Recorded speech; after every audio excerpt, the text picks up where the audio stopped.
Narito ang mga pinakamainit na balita ngayong tanghali. 7 anyos na batang lalaki natagpuang patay matapos mahulog sa ilog sa Bahay Toro, Quezon City. Vice President Sara Duterte bumisita kay Senator Dante Marcoleta sa PNP General Hospital. Senador, hindi pa umano fit for trial ayon sa PNP General Hospital. Day 2 ng impeachment trial ni Vice President Sara Duterte. Ilang testigo ihaharap ng prosekusyon. VP Sara, dadalo na kaya?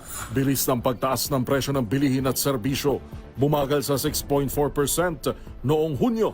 Sa MBC TV Sports, makasaysayang Wimbledon run ni Alex Ayala nagtapos sa round of 16. At sa showbiz pattern, Ding Dong Avanzado, birthday wish na makalabas na ng ospital.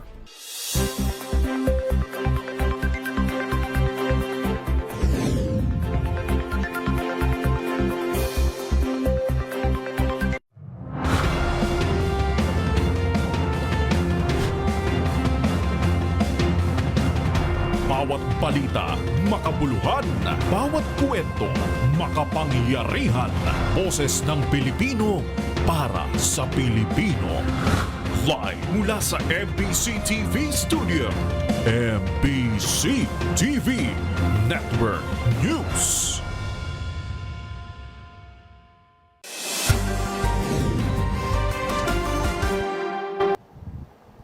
Pilipinas, una sa ating mga balita. Trahedya ang sinapit ng isang 7 taong gulang na batang lalaki matapos mahulog sa Dario River sa barangay Bahay Toro sa Quezon City.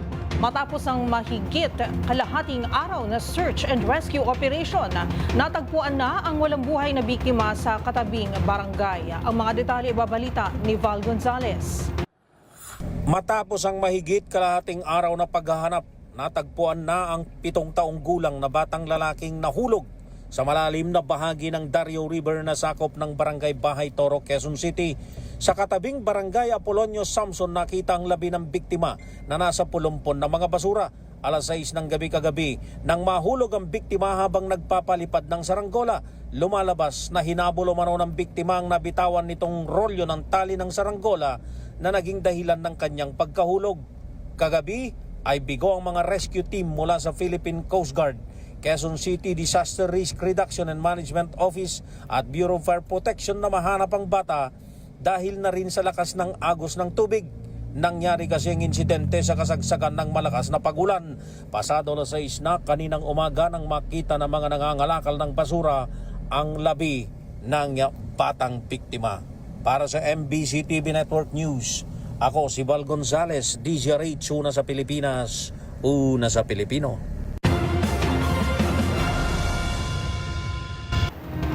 Formal nang nagsimula ang impeachment trial ni Vice President Sara Duterte kahapon, araw ng Lunes. Sa kauna-unahang araw ng pagdinig, nagharap na ang mga panig ng prosecution at depensa, bagamat nauna munang uminit ang talakayan sa pagpili ng magiging presiding officer ng impeachment court bago tuloy nagsimula ang mga opening statements. Balikan natin ang mga pangyayari sa unang araw ng impeachment trial kasama si Dustin Bayon.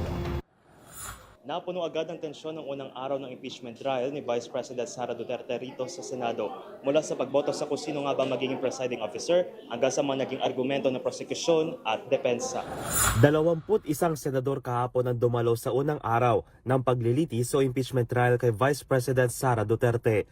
Wala kahapon si Senator Rodante Marcoleta matapos arestuhin sa bisa ng arrest warrant na inisyu ng Sandigan Bayan, habang kasalukuyan nakakulong si Senator Jigo Estrada at nagtatago naman si Senator Bato de la Rosa. Wala rin kahapon si VP Sara pero nirepresenta ito ng kanyang legal counsel.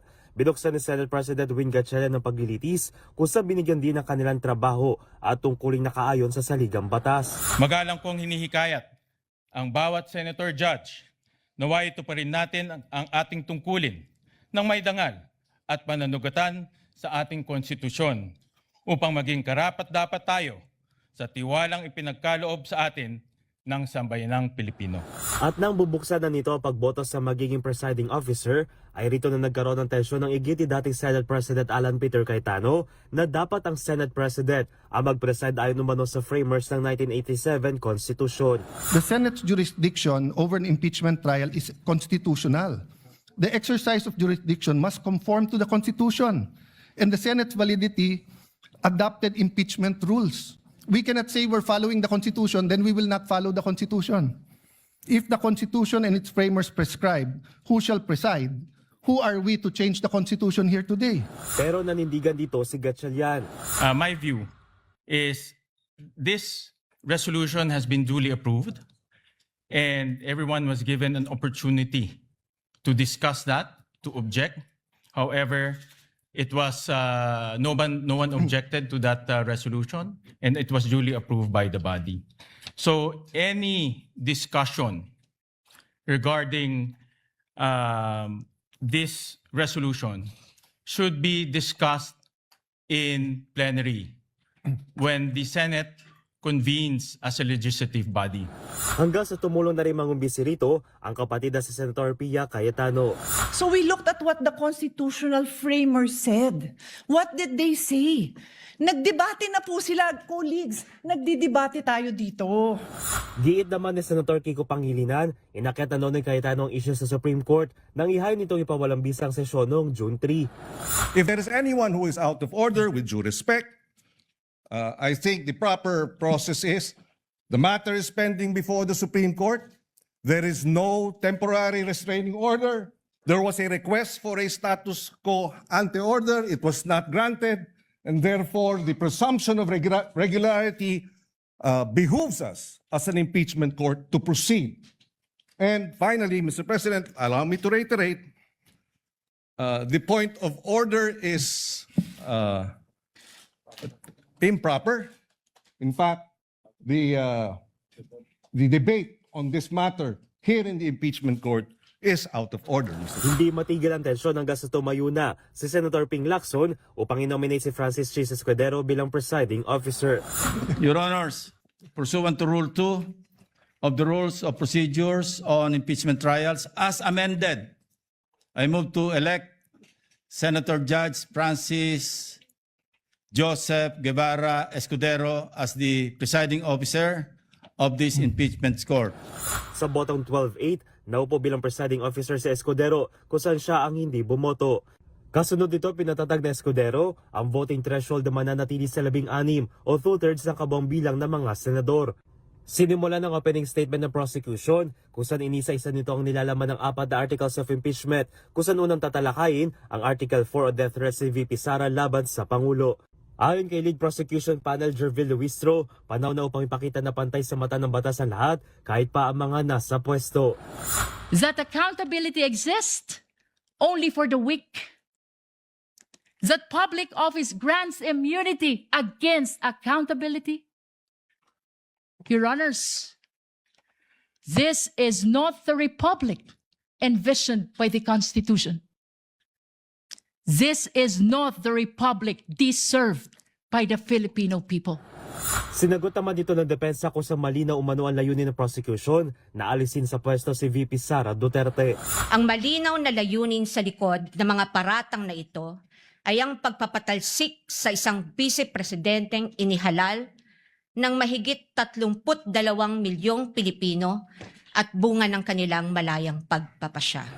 Agad din pinuna ng depensa ang usapi sa confidential funds ng pangalawang Pangulo kung saan ang Department of Budget and Management umano ang nag-aproba sa hiling ng questionableng pondo. That it was the then Secretary of the Department of Budget and Management, Amena Pangandaman, who issued a memorandum for the President through Executive Secretary Lucas Bersamin on October 18, 2022, recommending the approval of the Office of the Vice President's request for confidential funds. Samantala, bago mag-adjourn, iniutos si Escudero ang pagbabalik ng BIR box sa Bureau of Internal Revenue o BIR na isa sa mga ebidensya ng prosecution. Pero sa panayam, sinabi ng prosecution na hindi mawawala ang halaga nito bilang ebidensya at binasabihan na rin nilaan nila ang mas pinalawak ng income tax returns na mag-asawang VP Duterte at Mans Carpio upang mas masuportahan ang kanilang mga alegasyon. Sa panig ng depensa, masaya raw ito na ipaliwanag nila na maayos ang dahilan kung bakit hindi dapat ma-arraign si VP Sara at maayos may parating ang kanilang naisibahagi sa unang araw ng impeachment trial. Para sa VP Impeachment Trial DZRH News Coverage, ito si Dustin Baug ng DZRH TV. Una sa Pilipinas, una sa Pilipino. Kaugnay niyan, hindi pa rin natatapos ang issue sa pagpili ng magiging presiding officer ng impeachment court. Sa kabila ng pag-usad ng impeachment trial ni Vice President Sara Duterte, nananatiling tutol ang mga nasa mayorya o minorya sa pagkakahalal kay Senator Francis Cheese Escudero at nangakong patuloy nilang kukwestiyonin ang legalidad nito. Magabalita si Raymond Dadpaas. Nangako ang mga kasapi ng minorya sa Senado na dadalo at makikisa sila sa impeachment trial kay Vice President Sara Duterte. Ngunit hindi nila tinatalikuran ang nagpapatuloy nilang objection sa pagkahalal kay Senador Francis Cheese Escudero bilang presiding officer sa halip na si Senador Sherwin Gatchalian na siyang Senate President. Ayon kay Senador Loren Legarda, anumang paglihis sa nilalaman ng ating saligang batas ay malalagay sa alanganin ang validity ng impeachment trial. Ipinaalala nito na may pending silang petition sa Korte Suprema na kumo-question sa validity ng sesyon na ginawa noong June 3 na nakakuha ng 12 boto ang bagong majority.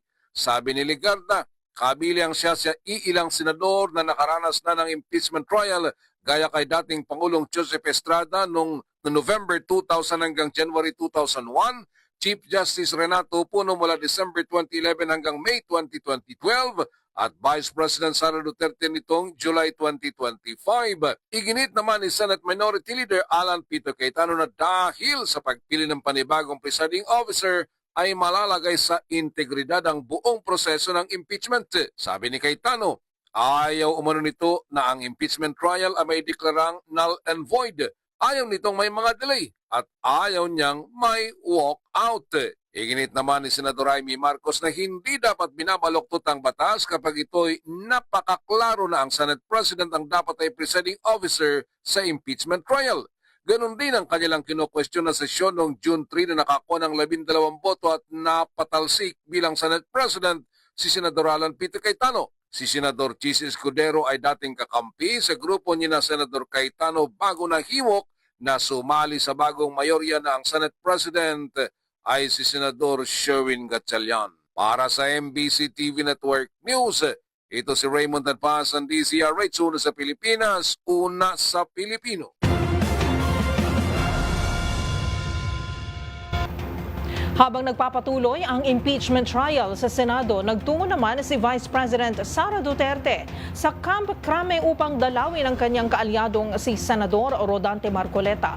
Naka-ospital o naka-hospital arrest sa PNP General Hospital si Marcoleta matapos sumuko kaugnay ng kasong plunder habang patuloy pa siyang sumasailalim sa medical observation. Narito ang report ni Edniel Parosa. Inisnab man ang unang araw ng impeachment trial laban sa kanya. Nagpakita naman sa Campo Crame si Vice President Sara Duterte ngayong Martes, Hulyo 7. Binisita ng Vice Presidente ang kanyang kaalyadong si Senador Rodante Marcoleta na kasalukuyang naka-hospital arrest sa PNP General Hospital. Magulitang sumuko ang 72 anyos na senador matapos ipaaresto ng Sandigang Bayan sa kasong plunder kaugnay ng hindi deklaradong 75 million peso donation na tinanggap niya noong kandidato pa siya at party list congressman. Yes. Anong oras? Mga 7:30 po nandito po si Vice President Duterte and then mga 8:30 po Pero hindi na humarap pa sa media si VP Sara na maliban sa pahayag ng pulisya, positibo rin namang kinumpirma sa DZRH News ang kanyang naging pagdaan sa PNP headquarters. Samantala, stable si Marcoleta pero hindi pa siya fit for trial o wala pa sa kondisyon para tumayo sa paglilitis ng Sandigang Bayan. Assessment ni Police Lieutenant Colonel Benali Bayani, Chief na Internal Medicine ng PNP Health Service, fluctuating pang blood pressure ng mambabatas. Maliban kasi sa edad, hypertensive din si Marcoleta na nagreklamo ng chest pain at pananakit ng batok. So the basic po natin, ECG, blood chem, chest x-ray, to the echo, ginawa na rin po natin sa kanya, and the x-ray ng cervical spine. Stable, hindi pa po stable yung blood pressure po niya sa kanya. So parang ano siya ma'am, stable pero hindi fit to stand trial. Yes. So pwede po natin sabihin clinically stable siya kasi ang symptoms po niya significant, pero yung pong blood pressure niya hindi po siya stable. Fluctuating po talaga yung blood pressure. Una nang sinabi ni Interior Secretary John Vic Remulla na malamang abutin pa ng 2 araw ang medical procedures bago iharap si Marcoleta sa Sandigan Bayan para sa return of warrant at kalaunan. Commitment kung saan siya ipipiit. Para sa MBC TV Network News, ako si Edniel Parrosa na D0H. Una sa Pilipinas, una sa Pilipino. Epektibo na ngayong araw ang panibagong dagdag bawas sa presyo ng mga produktong petrolyo. Sa abiso ng Department of Energy, may 1 peso and 75 centavos na tapyas presyo o kaya'y pagtaas na 25 sentimo ang kada litro ng gasolina. Samantala, nasa 1 peso and 57 pesos naman hanggang 3 pesos and 57 sa dagdag sa kada litro ng diesel, habang 1.70 hanggang 3 piso ang price hike sa kada litro ng kerosene. Bagaman may pagtaas sa diesel at kerosene, sinabi ni DOE Secretary Sharon Garin na nagsimula na maging stable ang global oil markets matapos ang ilang linggong pabago-bagong presyuhan dahil sa tensyon sa gitnang silangan. Gayunpaman, nilinaw ng kalihim na posible pa ring abuti ng buwan bago muling mapanumbalik sa pre-conflict level ang mga presyo ng langis.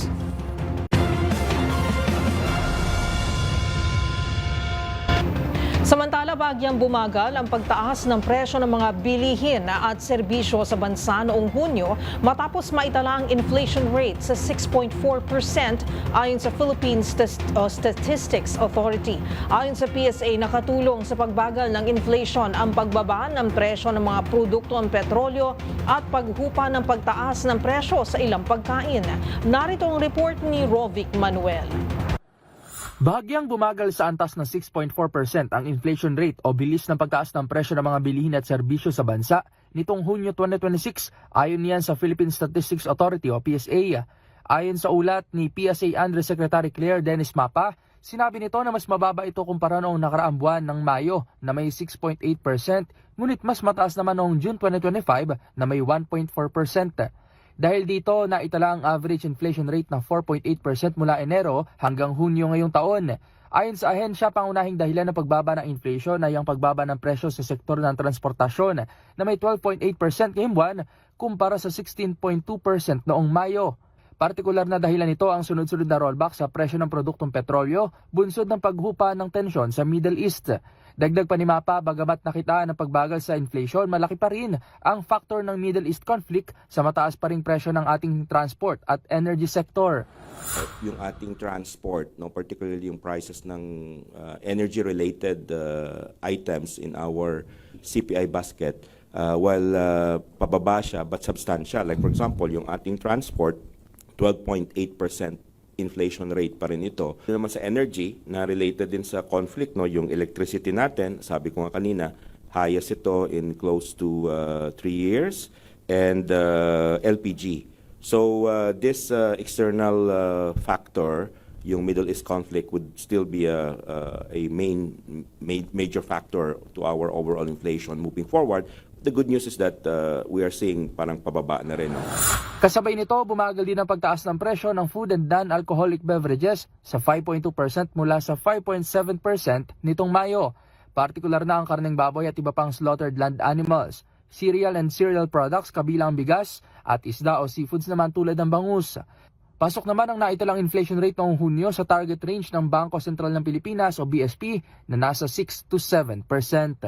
Para sa MBC TV Network News, ito si Rovic Manuel ng D0H TV. Una sa Pilipinas, una sa Pilipino.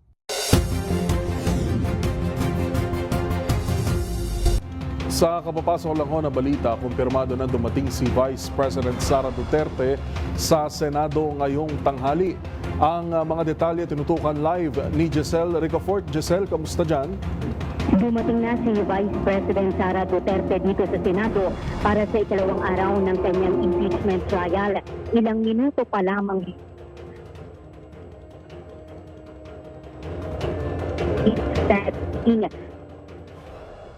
pagkihan lamang ang pangalawang pangulo sa kanyang defense team nang dumating dito sa at kulungan. Kung nga magtungo dito sa Senado, galing ang pangalawang pangulo sa binisita niyang Inaresto hapon sa kasong plunder, inihain doon sa San Pedro Bayan. Mahigpit, istrikto yung natutupad. Parsenyo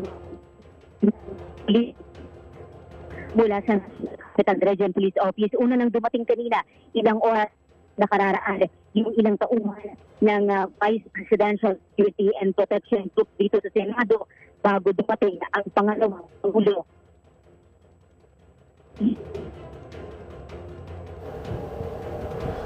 Giselle? Giselle, go ahead. Iyan muna, Joel, yung sitwasyon ngayon dito sa labas yan ng Senado. Antabayanan natin yung nagbabantay doon naman sa loob ng mataas na kapulungan kung ang pangalawang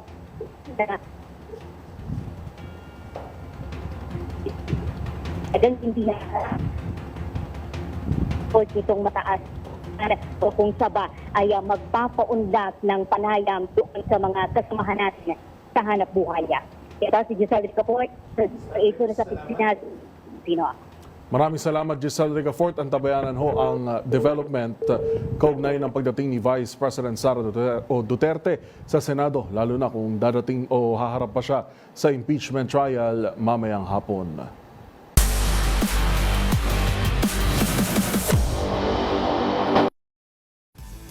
Tennis, tuluyan nang nagsara ang makasaysayang kampanya ni Filipina tennis ace Alex Ayala sa Wimbledon matapos matalo sa kamay ng pambato ng Italy na si Jasmine Paolini sa round of 16.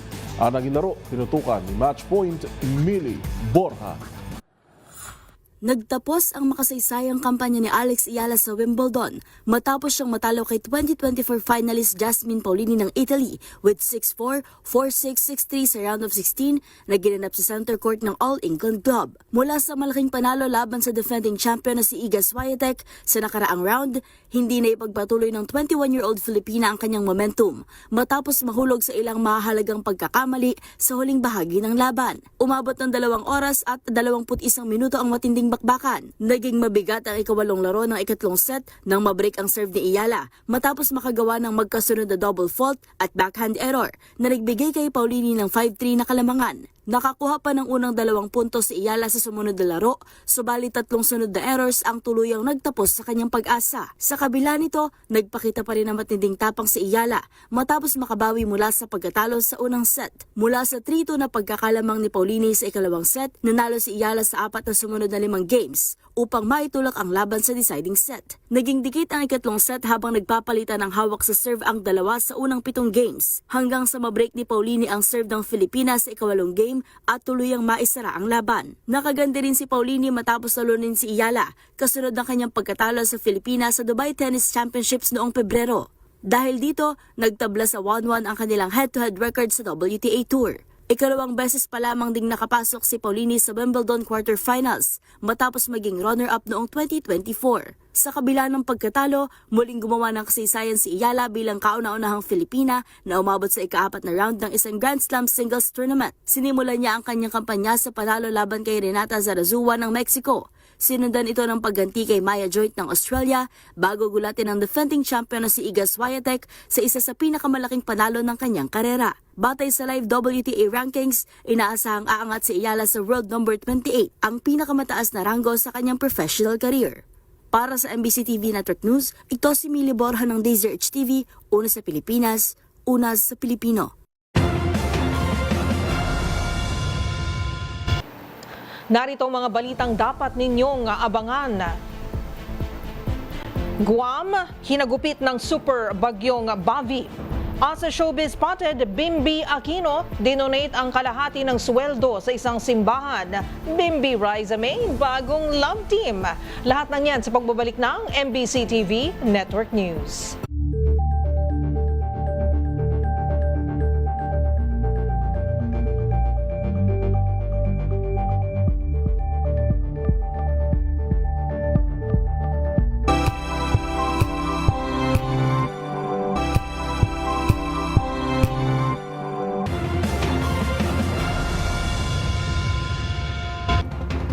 magbibigay ng puntos sa kung sino ang nanalo sa unang araw ng impeachment trial ni Vice President Sara Duterte, panalo daw ang prosekusyon. Sa panayam sa programang 2x2 sa DZRH, sinabi ng legal expert na si Attorney Mel Santamaria, mas nahikayat ni House Lead Prosecutor at Batangas Representative Jervy Luistro ang publiko na tutukan ng paglilitis. Ito'y sa pamamagitan ng paggamit ng pangkaraniwang termino, hindi tulad ng opening statement ng depensa na masyado anyang gumamit ng mga teknikal na salita. Para kay Santamaria, napaintindi ng prosekusyon ang dahilan at kahalagahan ng impeachment kumpara sa pag-iit ng depensa na inosente si VP Sara. Tandaan natin na itong yugtong ito is for the popular aspect of this impeachment, kasi sabi nga ng Korte Suprema, ang impeachment ay constitutional, ito yung mga usaping 2/3, all of the members, yun. Legal, yan, ebidensya yan, itong makikita natin sa mga susunod na araw. At political. Itong yugtong ito, at yung summation at the end, yan na magiging political. Dapat ini-exploit mo rin yan. Kaya po, ang turing ko, kung sino ang mas, pareho silang magaling, pero ang mas nakaresonate sa mga taong nakikinig, mga ordinaryong taong katulad natin, si Congresswoman. Samantala, itinuturing din ni Santamaria na lost opportunity para kay Senate President Sherwin Gatchalian ang hindi pagiging presiding officer sa impeachment trial. Sabi ni Santamaria, makukuha rin naman ni Gatchalian ang sistema sa kaunting pag-aaral. Pero naiintindihan din anya na maaaring mas gusto ng Senado na isang abogado ang manguna sa paglilitis. Pero talaga, katunying ka, Jerry, parang in a way lost opportunity to kay Senator Gatchalian. Lost opportunity to kasi talagang konting aral lang naman at makukuha niya na ito yung sistema, I think. Pero siguro mas nagusto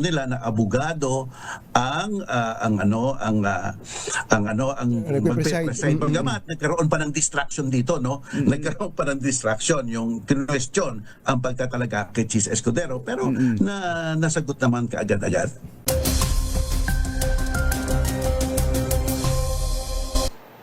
Pilipinas, para sa ating ulat panahon ngayong araw ng Martes. Patuloy na minomonitor ng PAGASA ang bagyo na nasa labas ng ating Philippine Area Responsibility na si Super Typhoon Bavi.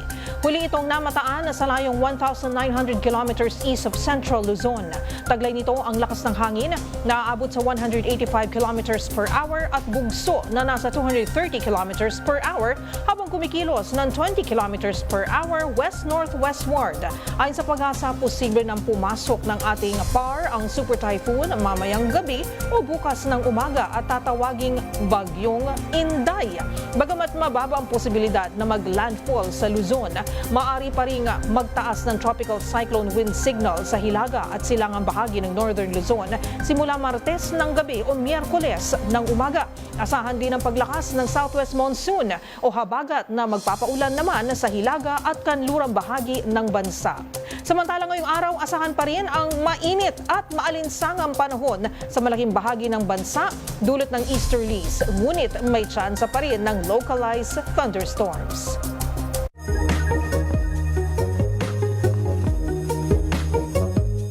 Usapang trivia naman tayo. Karaniwan na nating nakikita sa mga taong nagdidiwang o kahit excited ay ang pagtatama ng kanilang mga palad. Ito ang tinatawag na pag-aapir o high five na halos lahat ay pamilyar at nauunawaan ito. Pero alamin na this, saan nga ba nagsimula ang pag-apir o high five?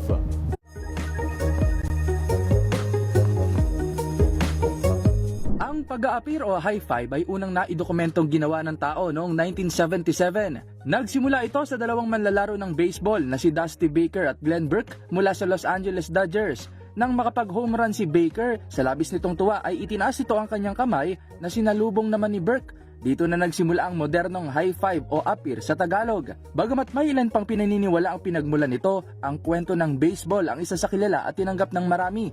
Sa kabuuan, nagsisilbi pa rin paraan ng pagdiriwang, pagpapakita ng suporta at pagbati sa kaibigan ang kilos na pag-apir. Tandaan, mas makulay ang mundo kung alam mong hiwaga sa pag-ikot nito. Ako po si Rovic Manuel, nagpapaalalang sa kaalaman ay walang labis, magsaliksik para siguradong alam na this. Nagsimula ng humagupit sa bansang sa teritoryo ng Guam ang Super Typhoon Bavi na inaasahang papangalan ng Super Typhoon Inday. Pagpasok nito sa loob ng Philippine Area of Responsibility. Yan at ang iba pang mga napapanahong balita mula sa iba't ibang panig ng mundo sa Global Headlines Report ni James Galange.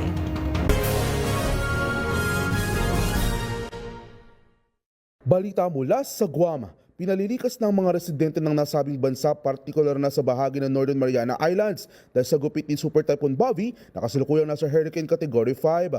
Bagaman wala pang naitatalang casualty mula sa epekto ng bagyo, pinag-iingat pa rin ng mga ito sa lakas ng hangin at inaasang mataas na alon sa mga kalapit na karagatan. Maguit ang inaasang papasok din ng Philippine Area of Responsibility ng naturang bagyo sa Miyerkules na tatawaging Super Typhoon Inday. Samantala, balita naman mula sa Sri Lanka. Patay ang aabot sa 26 na katao at halos 100 sugatan sa 2 araw na magkasunod na kaguluhan na nangyari sa isang kulungan sa bayan ng Colombo. Nagkaroon umano ng mitsang nasabing riot sa loob matapos mapaulot na nangyaring drug trafficking sa loob ng mga selda at nagawang agawin ng isa sa mga preso ang baril mula sa mga otoridad. At sa iba pang balita, nasawi naman ang hindi bababa sa 22 katao sa Kiev matapos ang muling isinagawang magdamagang pag-atake ng Russia sa Ukraine. Nagbigay naman ng paalala ang mga otoridad sa mga residente na mag-ingat mula sa mga sinasalagdalang missile ng Russia, gayong inaasa na may 300 drones na tatama sa kanila sa mga susunod na pag-atake. At yan naman nakaharap nating balita mula sa iba't panig ng mundo. Para sa MBC TV Network News, ito si James Galaga ng DZRH TV. Una sa Pilipinas, una sa Pilipino. Kinundina ng Pilipinas ang ballistic missile test ng China sa Pacific Ocean. Ayon sa Department of National Defense, isa itong mapanganib na pagpapakita ng puwersang militar na wala umanong pakialam sa mga maliliit na bansa. Iginit ng DND na walang mapayapang layunin ang missile launch at isa itong sinasadyang hakbang at pananakot laban sa mga bansang tumututol sa iligal na pagpapalawak ng teritoryo at mapamilit na pagkilos ng China. Binigyan din ng DND na nakikiisa ang Pilipinas sa mga bansa sa panawagang kumikilos ng may pananagutan ang China.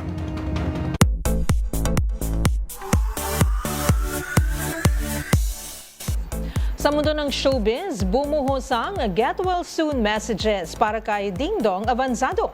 Kasabay ng kanyang kaarawan ngayong July 7, birthday wish na raw ng singer-actor na makalabas na sa ospital. Narito ang report ni Showbiz Angel. Ilang linggo nang labas-masok sa ospital ang singer-actor na si Ding Dong Avanzado. Ito ang ibinahagi ng kanyang misis na si Jess Zaragoza sa pamamagitan ng isang post sa social media, kung saan nakasaad na mula Father's Day pa raw nang ma-admit ito. Hindi naman idintalya ng singer ang sakit ng mister na sumailalim rin daw kamakailan sa isang surgery. Sa pamamalagi sa ospital, na-realizean niya ng bakit pa hitmaker na hindi rin biro ang mag-alaga ng mahal sa buhay na may karamdaman. Birthday wish na lang daw ni Ding Dong na makalabas na sa ospital. Samantala, nagpasalamat rin ito sa lahat ng mga bumisita at nagpadala ng food. Bumuhos naman ang get well soon messages mula sa kanilang mga kasamahan sa industriya. Maugunita na noong Marso lang, nag-renew ng vows ang mag-asawang singer kasabay ng kanilang 25th wedding anniversary. Habang sa Setyembre naman, may nakaamba silang concert na pinamagatang Sa Aking Puso, Silver Anniversary Edition sa New Frontier Theater. Abangan sa aming pagbabalik, MRT3 muling nagkaaberya. Pila ng mga pasahero humaba. Sa MBC TV Sports Australia, pinataob ang Gilas Pilipinas sa FIBA Asian Qualifiers. Yan at marami pang iba sa pagbabalik ng MBC TV Network News.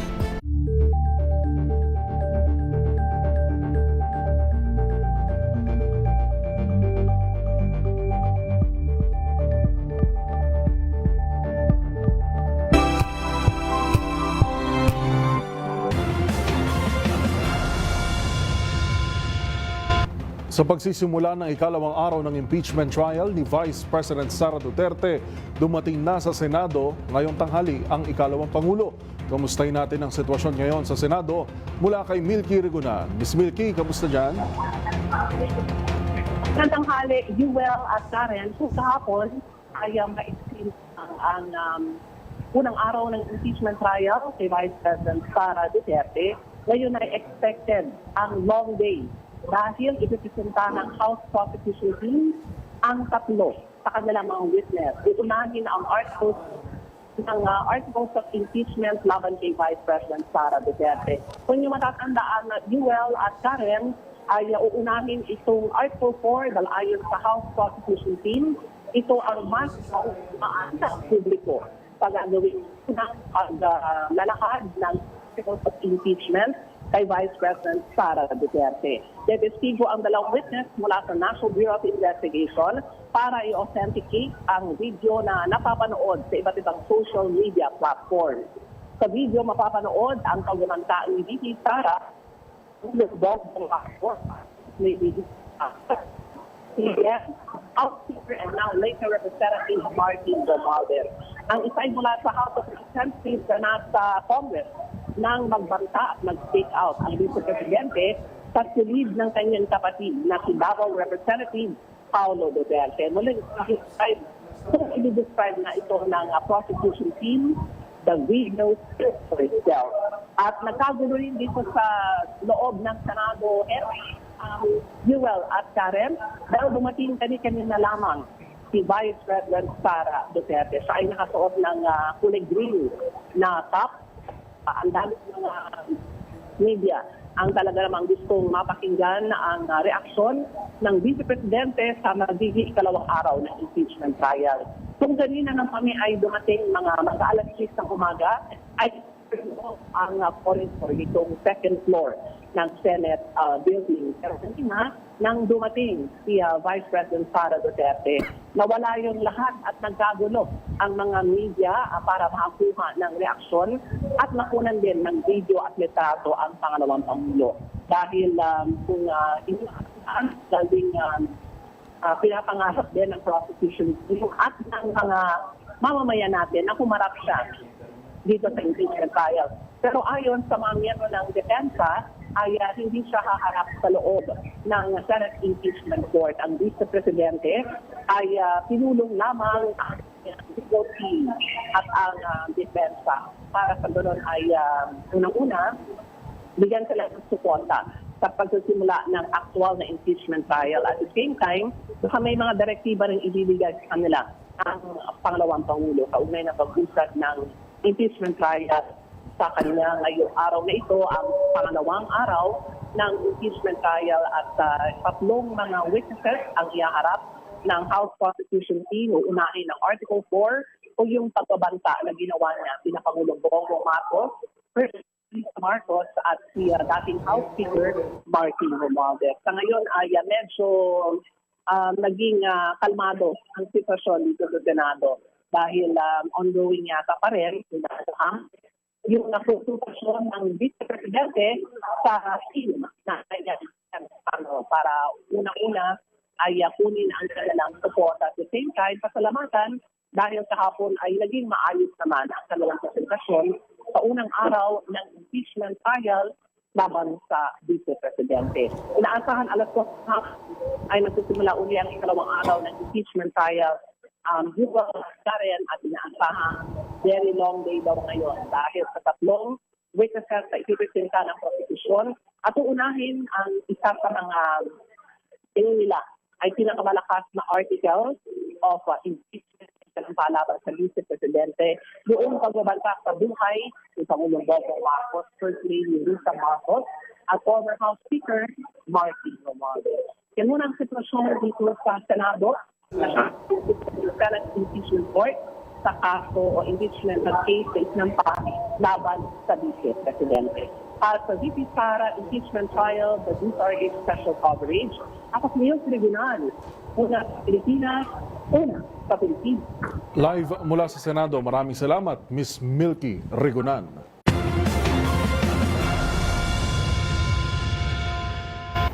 Samantala, naabala ang mga pasahero ng Metro Rail Transit Line 3 o MRT3 kaninang umaga Ayon sa MRT3, nakaranas ng signaling issue sa pagitan ng Santolan at Ortigas stations, dahilan upang humaba ang pila ng mga pasahero sa iba't ibang istasyon. Na-activate umano ang automatic train protection bandang alas 6 ng umaga, kaya't ibinaba sa 40 kilometers per hour ang speed restriction. Tiniyak ng pamunuan ng MRT3 na patuloy nilang tinutugunan ang issue.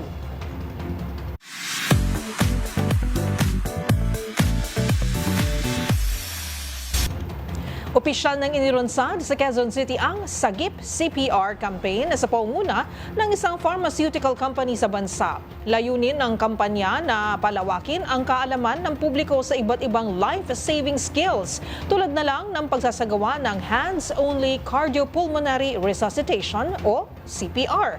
Ang mga naging kaganapan panuorin sa The Better News Report ni Rovic Manuel. Opisyal lang inilunsad dito sa Quezon City ang Sagip CPR campaign ng local pharmaceutical company na Belkens Pharma. Layunin ng kampanya na ito na buksan ang kaalaman at palawakin ng kamalayan ng publiko tungkol sa iba't ibang life-saving skills tulad na lang ng cardiopulmonary resuscitation o ang CPR. Ang mga kaganapan panoorin sa The Better News Report na ito.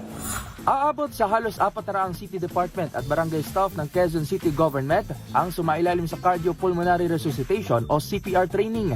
Sa pangunguna ng local pharmaceutical company na Belkens Pharma Incorporated, inilunsad nito ang Sagip CPR training sa lungsod, katuwang ang QC Disaster Risk Reduction and Management Office o QC-DRRMO.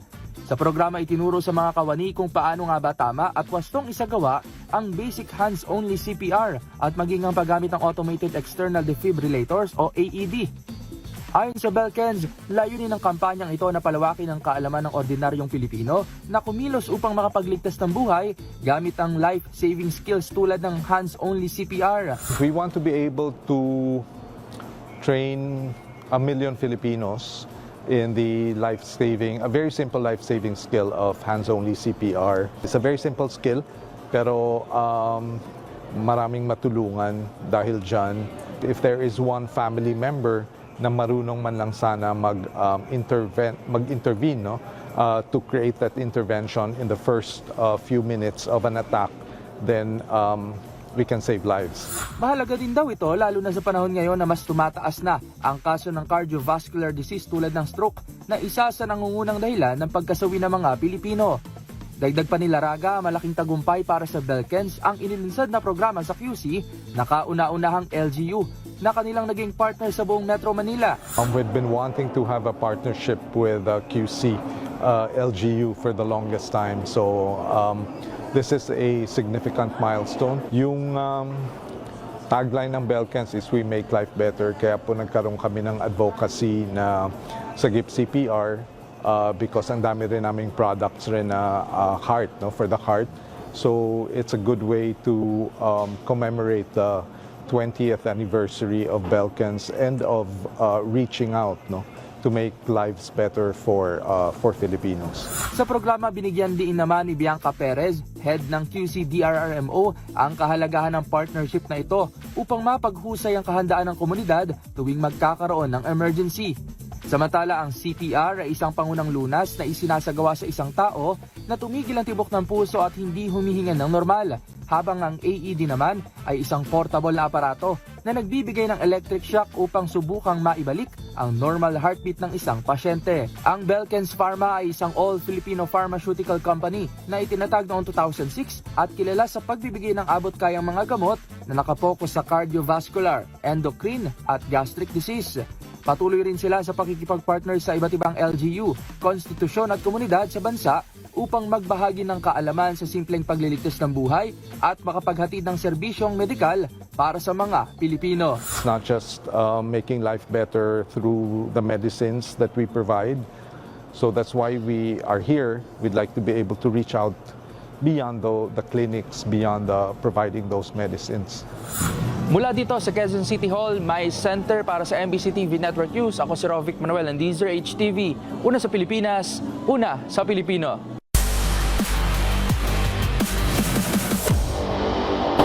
Sa mundo ng basketball, isinara ng Gilas Pilipinas ang kanilang kampanya sa FIBA Basketball World Cup 2027 Asian Qualifiers sa pagkatalo laban sa Australia. Ang naging laro sa report ni Matchpoint, Millie Borja.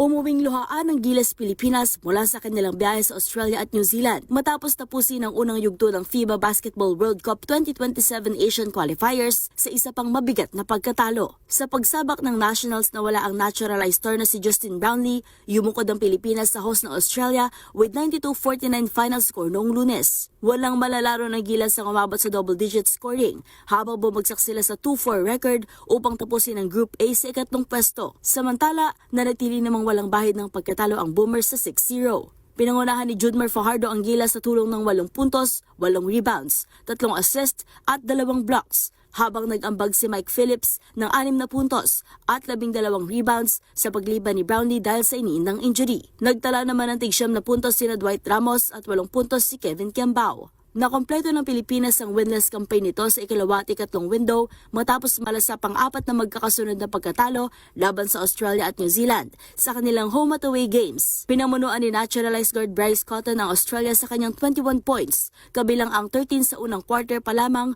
upang tulungan ng Boomers na makabuo ng malaking 33-14 na kalamangan. Nakatabla pa ang Gilas sa 8-all matapos ang 3-pointer ni Kiambao. Ngunit tuluyan ng kumalas ang Australia sa pamagitan ng 25-6 rally sa pagtatapos ng unang yugto. Nakabawi ang Pilipinas sa ikalawang quarter at natalo ang Australia sa 13-8 sa yugtong yon upang bawasan ang lamang sa 41-27 pagpasok ng halftime. Subalit muling nagpakita ng lakas ang Boomers sa ikalawang bahagi ng laban upang seryuhan ang malaking panalo. Matapos mabigong makakuha ng kahit isang panalo sa kanilang dalawang laro sa ikatlong window, kasunod ng masakit na double overtime loss sa New Zealand, mas lalong humirap ang daan ng Gilas patungo sa FIBA Basketball World Cup 2027. Sa ikalawang yugto ng qualifiers, makakasama ng Pilipinas ang Australia at New Zealand mula sa Group A at hahalo sa mga kupunan ng Iran, Jordan at Syria mula sa Group C sa bagong nabuong Group E. Upang makakuha ng pwesto sa FIBA Basketball World Cup 2027, kailangan matapos ng Gilas Pilipinas sa top 3 ng Group E o maging pinakamataas na rank na ika-4 na pwesto sa lahat ng mga grupo. At yan ang mga latest updates sa mundo ng sports. Para sa MBC TV Network News, ito si Millie Borja ng DZRH TV, una sa Pilipinas, una sa Pilipino.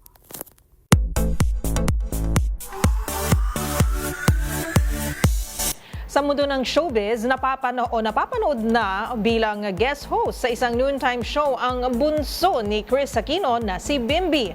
At kaugnay niyan, proud nitong ibinahagi na handog ang kalahati ng sweldo sa isang simbahan. Naritong report ni Showbiz Angel. Layag na layag ngayon ang tambalang Bimby Aquino at Riza May Dizon. Nagsimula ito nang maging bahagi ng longest-running noontime show na Itbulaga ang bunsong anak ni Chris Aquino.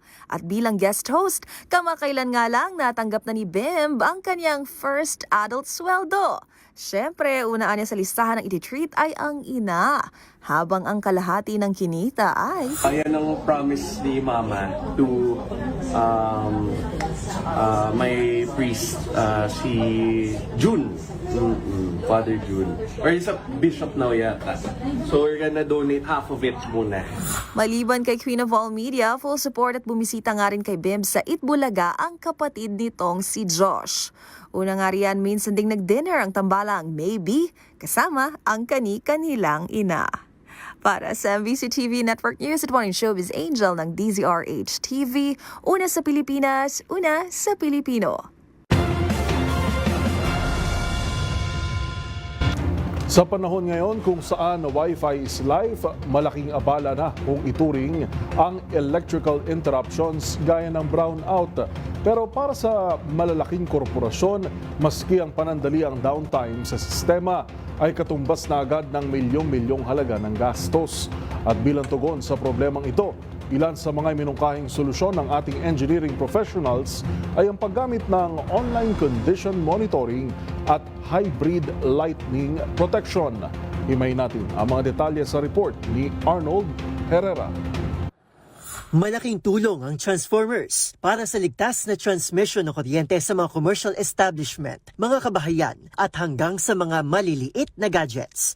At bilang mahalagang electrical tool, lalo na para sa mga malalaking korporasyon kung saan bawat downtime o system failure ay katumbas ng milyong-milyong piso, napapanahon na rin umanong magpatupad ng hybrid monitoring at maintenance. So it should be a combination where online test is done continuously.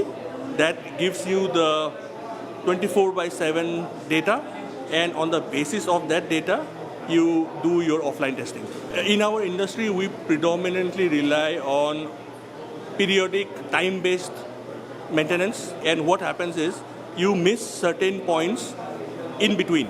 Para kay Dr. Babadas, Regional Manager ng Dynamic Ratings, maliban sa monitoring ng periodic gaps, mapakikinabangan din ito sa pag-usbong ng renewable energy sources at lumulobong power demand. There are a lot of new stresses such as frequent load increases from 0 to 100 in a short period of time, voltage rise very quickly. So all of this is creating some acceleration of the old stresses, and that is something which you will only be able to know when you monitor them continuously, and that is where online monitoring becomes really crucial. Payo pa ni Dr. Bas, bagaman may bahagyang kamahalan, mahalagang investment ang pagtatatag ng isang centralized monitoring unit na magsisilbian yung utak ng transformer at magkakalculate sa tsansa ng posibleng banta sa sistema. It is not on the basis of the upfront cost, but on the basis of if you have a downtime, what are you losing? And then you see, okay, I am investing this many dollars for the monitoring, but I am losing this much for this many hours. And then you do a reconciliation between the two. You do the ROI calculations. Tulad ni Dr. Bas, pareho rin ng sentimientong CFG Senior Consultant Director ng Exkis Electrical Services and Supplies na si Dr. Andrew Muy. Para kay Muy, kung ikukumpara sa technological advancements natin ngayon, hindi may kakailang napag-iwanan na rin ang ating protective measures laban sa kidlat. Pero higit sa proteksyon ng mga gusali, mas matimbang umano na hindi maantalang operasyong tumatakbo sa loob nito. Hybrid protection means you combine physical protection with that of data. But today, what happens in that facility, the operation itself is a lot more critical than the physical structure itself. So take a hospital, for example. Now, with all this MRI, or worse still, in today we have robotics for operation. Can you imagine that going halfway and electrical supply stops or equipment fail? So right now, we need to make sure you have a smart hospital, all the equipment stay operational. Sa kanyang presentasyon sa harap ng Pinoy Electrical Engineers sa ika-12 Metro Manila Regional Conference, isa rin sa mga ipinunto niya na kaakibat ng lightning protection ay ang prediction at prevention.